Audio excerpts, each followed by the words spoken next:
guys, welcome to the second part of the video where I talk about adult steampunk novels. I did kind of cover my favorites in the first 15-minute video that I did last Wednesday, but I'm going to go ahead and try and finish it up here in, hopefully not another 15 minutes.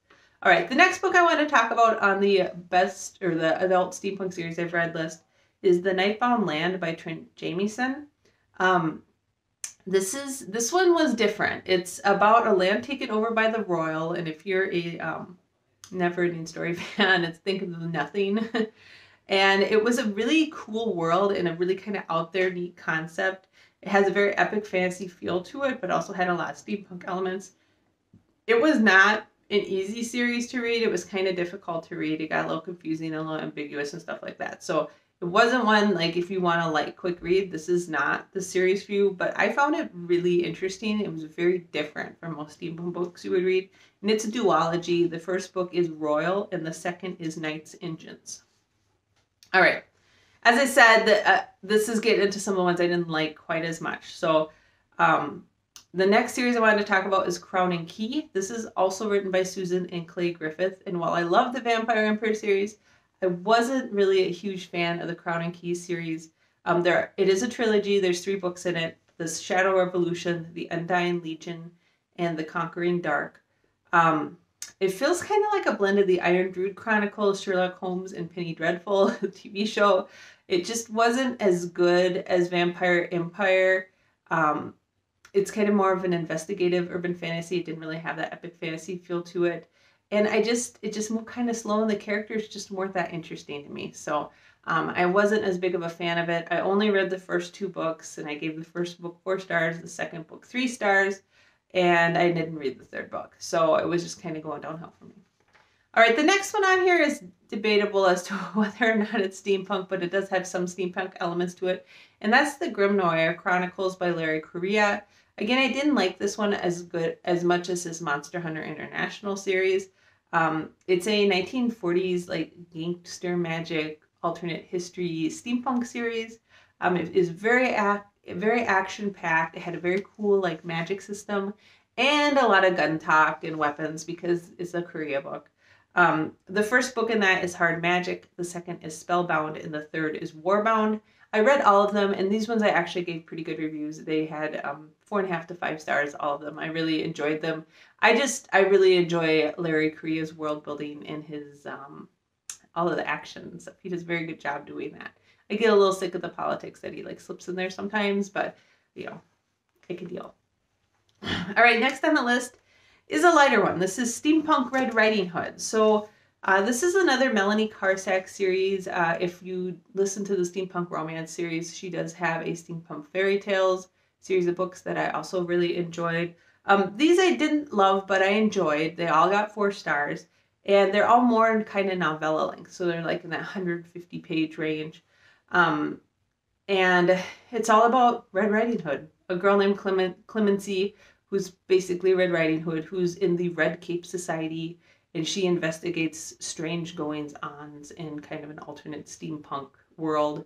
There's a lot of action, very good world building. It is a Kindle Unlimited series, so if you get Kindle Unlimited, you can get them all for free. Of course, you're paying the Kindle Unlimited membership, but you can get them through there.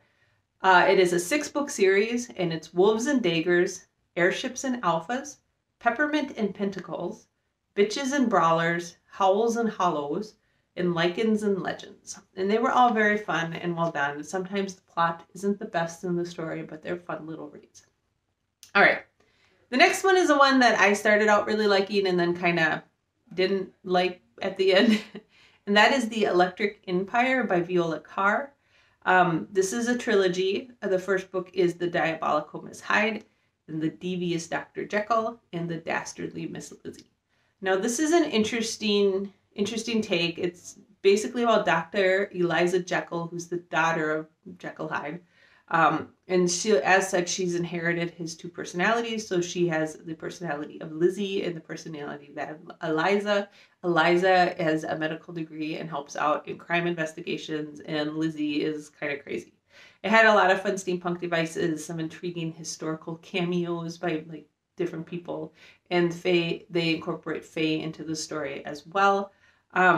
It just kind of got, I don't know, I started to get kind of bored with it, not like the characters so much by the third book, but I really liked the first book and I thought the second book was okay, so it was worth finishing. All right. Next one is another one that was a little mediocre for me, and that is The Clockwork Empire by Stephen Harper. This is all about a world ravaged by a clockwork plague, and the clockwork plague either kills people or it turns them into amazing mechanical geniuses, and the world is really driven by the things that these geniuses create, which are not always so benevolent. This is a 4-book series. The first book is The Doomsday Vault, the second is The Impossible Cube, the third is The Dragon Men, and the fourth is The Havoc Machine. I read books 1 through 3. I gave the first 2 books 4 stars, and then the third book 3 stars. It just got really slow and boring for me, and again, I have so many books to read, it wasn't holding my attention, so I never read The Havoc Machine, the 4th book. I just didn't care by the time I got done with the 3rd book. All right, moving on to the next series, and this is the Loom Saga by Elise Kova. I'm going to be honest, I'm not a huge Elise Kova fan. I've read a couple of her series and they're okay, but the writing style just doesn't flow very well for me. Sometimes I have trouble reading it. This was an interesting world, though. I really like the world building in this one. It's a blend of steampunk and fantasy. A great, unique world. Again, I just struggled with the writing style and how it flowed and found it kind of hard to read. So I did give the first book 4 stars, and that's The Alchemists of Loom. There's 2 more books in the series, I believe, The Dragons of Nova and The Rebels of Gold. I did not read those last 2. I just struggled so much with the first book that I just didn't want to put the time into it. All right, 2 more pages. All right, so the next series that I actually... I like the first one, but not the second one. It's another trilogy. Is Breath of Earth by Beth Cato. Beth Cato also wrote The Clockwork Dagger, which I really liked. I didn't like Breath of Earth quite as much as The Clockwork Dagger. It's an alternate history. It's kind of cool. It has geomancy and lots of steampunk devices. It had a very creative world. I really loved the first book, which is Breath of Earth, but I did not like the second book, Call of Fire, quite as much.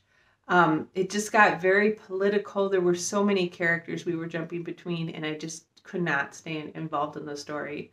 The third book is Roar of Sky, and I did not read that one. So I only read the first 2 books in this. I gave Breath of Earth 5 stars, and I gave Call of Fire 3 stars, and then I just stopped reading the series. Usually if I give a book 3 stars, I kind of just don't keep reading it.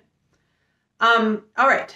The next one is a little bit of a different one, and that's the Bookman Histories by Lavi Tidhar. I think that's how you say it, Tidhar. He recently wrote a book called The Escapement that I really loved. This one was interesting. This is a weirdly kind of wondrous and creative story, but the story that's fairly convoluted and hard to follow, and it's kind of a very politically motivated type of story with some investigation in it. It reminded me of like a much more like classic old-timey steampunk story. I read this one. There's 3 books in it. I read the first 2 books, but I read them out of order. I actually read the second book, Camera Obscura, first, and I really liked it just because it was so different and so creative. And then I read the Bookman, which is the first book, second, and I didn't like it at all. I thought it was just too hard to follow.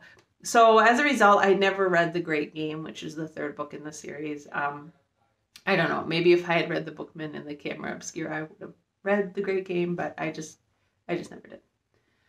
All right. We're getting to a lot of ones where I just never finished them. All right. Next one is Age of Steam. This is another Devin Monk series. It's kind of a Wild West steampunk meets traditional fantasy story. It had a wonderful world and some fun steampunk devices, and there's witches and immortals and werewolves. It was slow, though. It was slow, and there were too many points of view for me. I think you were switching between like 5 or 6 points of view in the first book, and it was making the story go so slow. The first book, it was a trilogy. The first book was Dead Iron, which I gave a 3.5. And because it's Devin Monk, and I'm usually a pretty big fan of hers, I did read The Tin Swift, which is the second book, also gave it 3.5. And I did not read Cold Copper, just because I didn't want to. All right.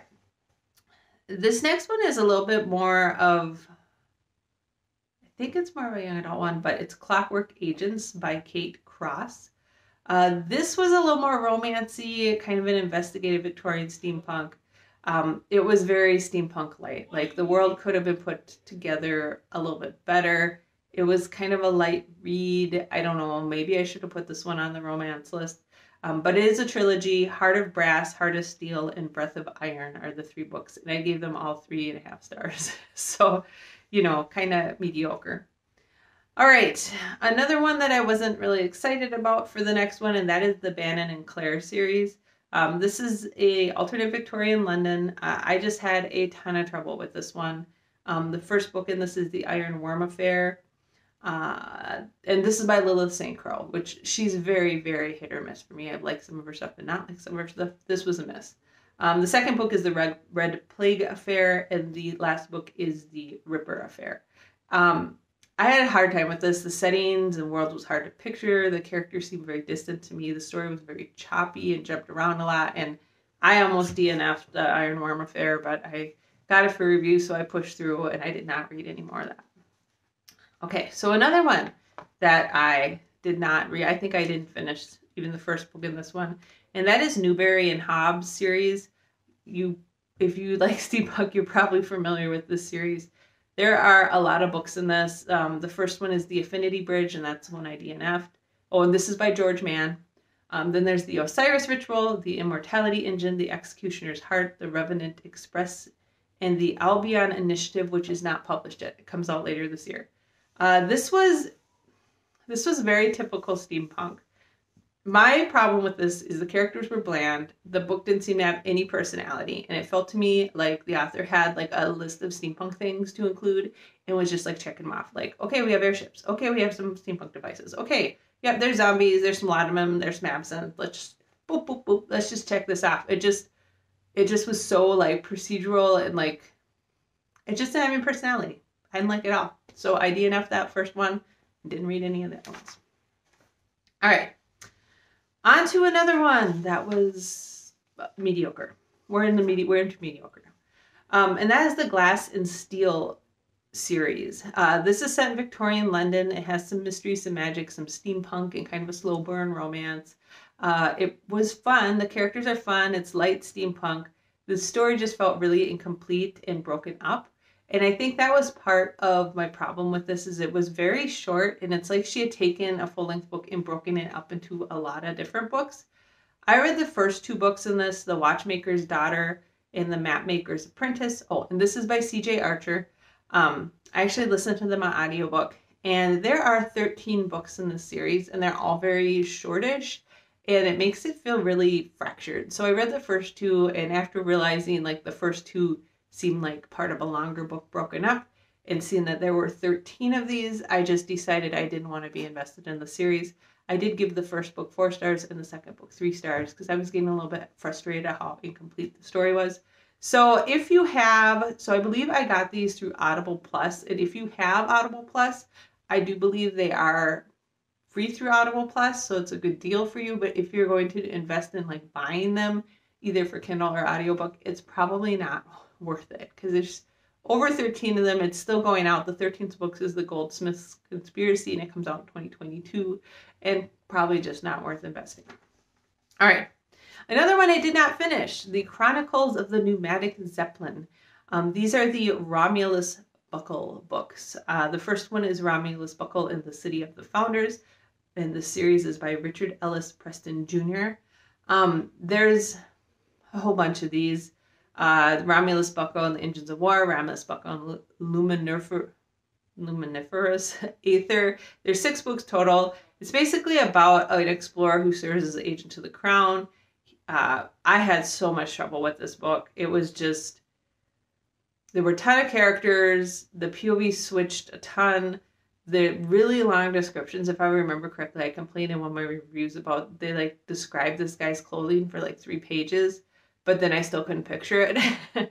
The writing flowed poorly. It was just horrible. It was hard to follow. There's time travel in there too, which didn't help because the plot was already all over the place, and then you had some time travel and it was just even worse. I wouldn't recommend that one. It was bad. And then the next one I have on here was another one. I did finish the first book of this, but I didn't read the rest of the series, and that is the Burton and Swineburn series. This starts with The Affair of the Spring-Heeled Jack, and this is by Mark Hodder. It continues on with The Curious Case of the Clockwork Man, Expedition to the Mountains of the Moon, and there's more. There's 6 books total in this series as well. Well, maybe there were only 3 books in the Romulus Buckle. I don't know. I got notes scribbled all over the place here. Anyways, Burton and Swine, The Strange Affair of the Spring-Heeled Jack. Yeah, I didn't really like this one either. Oh, you know, I got my stuff confused. The Chronicles of the Pneumatic Zeppelin was actually more of a military steampunk. The explorer who serves as agent to the crown is Burton and Swineburn. Again, this one was also very scattered and hard to follow. And this is the one that has time travel involved. The Chronicles of the Pneumatic Zeppelin did not. It was just generally horrible. So I struggle with this Burton and Swineburn one as well, and I just wouldn't recommend it. And the last one, I believe it's the last one, another 15-minute long video, is The Cinder Spires by Jim Butcher. I know. I'm a pretty big Jim Butcher fan, and this was a miss for me, like big time. I DNF'd this. I stopped 55% of the way through it. I wrote down. I gave it 2 out of 5 stars. I did not like it. The first book is The Aeronaut's Windlass. The second book in the series, The Olympian Affair, is still not published, and this came out a long time ago. I'm thinking 7 or 8 years ago, The Aeronaut's Windlass did. So we're waiting a long time for the second book in this series, but it wouldn't matter. I would read it anyways. This book was so boring.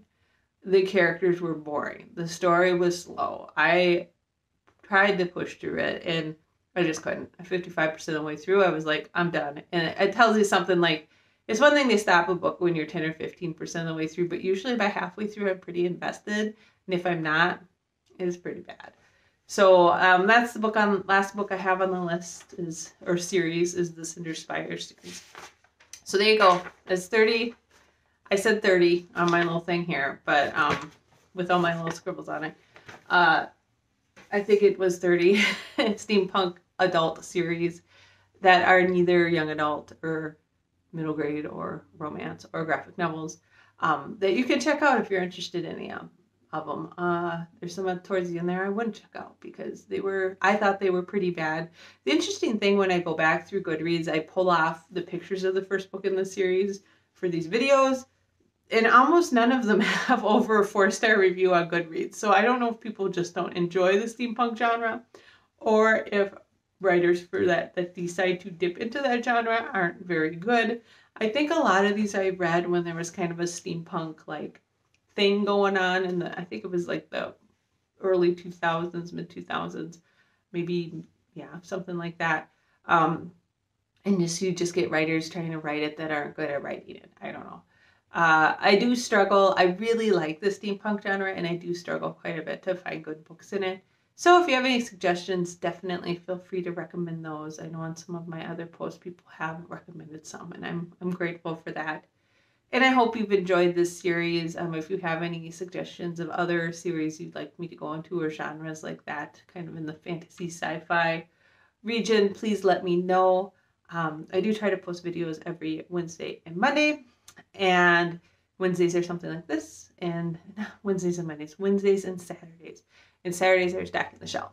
So with that being said, I hope that you have a great week of reading ahead of you, and I will talk to you on Saturday for Stacking the Shelves. Have a great week. Bye.